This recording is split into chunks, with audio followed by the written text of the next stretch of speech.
Hi friends, இப்போ நம்ம என்ன பண்ண போறோம்னா, நம்ம பக்கத்து வீட்டு தாத்தா வீட்டில் மாங்காய் பறிக்க போறோம். வாங்க மாங்காய் பறிச்சு எவ்வளோ இருக்குன்னு பார்த்துடலாம்.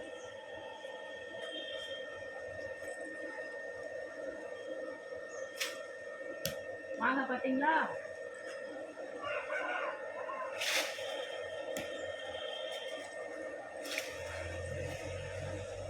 மாங்காய் நிறைய இருக்குங்க. அந்த காலத்தில் வச்ச மரம்ங்க. இதுல எவ்வளோ மாங்காய் கொடுத்துருக்கு இத்தனை வருஷமா. பார்த்தீங்களா?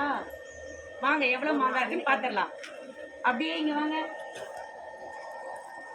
இந்த குச்சி பிடி சாமி. பாருங்க மாங்காய் எவ்வளோ நேரம் பறிச்ச மாங்காய்ங்குது. எவ்வளோ மாங்காய் சரியாக இருக்குது.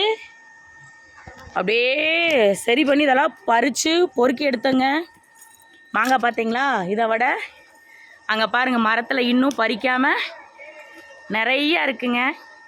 கேமராவில் சரியாக தெரியுதா என்னென்னு அப்படின்னு எனக்கு தெரியல. ஆனால் நிறைய மாங்காய் கொத்து கொத்தாக இருக்குது. இது எங்கள் பக்கத்து வீட்டு தாத்தா வச்ச மாங்காய் மரம். பாருங்கள் மரத்தில் எவ்வளோ இருக்குன்னு. நான் வீடியோ எடுக்கிறனால அந்த அக்கா பறிக்கிறாங்க. பாருங்கள், உங்களுக்கு மாங்காய் பறித்த அனுபவம் இருந்தால் கமெண்ட் பாக்ஸில் சொல்லுங்கள்.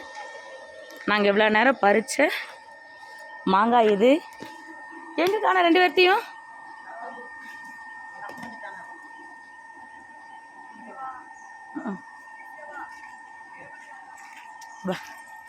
இது இப்படியே பிடிங்க, பிடிச்சிக்கிட்டா போதும். அப்படியே பிடிச்சிக்கிறோம் அமுத்திடாத. ஒன்றும் அமுக்க மாட்டேன், நிலத்துக்கு நான் அமுக்கிறேன். தெரியும் வாங்க. இந்த மாங்காய் எல்லாம் பழுக்க வைக்குவோம், பாதியை ஊறுகாய் போடுவோம், பக்கத்து வீட்டுக்கு நிறைய கொடுப்போம். எவ்வளோ மாங்காய் பாருங்க. இதில் காமிக்கிறேன் பாருங்க. எனக்காக கேமராமேன் எல்லாம் ஆயிட்டாங்க, சப்போர்ட் பண்றாங்க. இந்த மாங்காய் எல்லாம் பிடிச்சிருந்தா லைக் பண்ணுங்க, ஷேர் பண்ணுங்க, மறக்காம சப்ஸ்கிரைப் பண்ணுங்க. பாய்.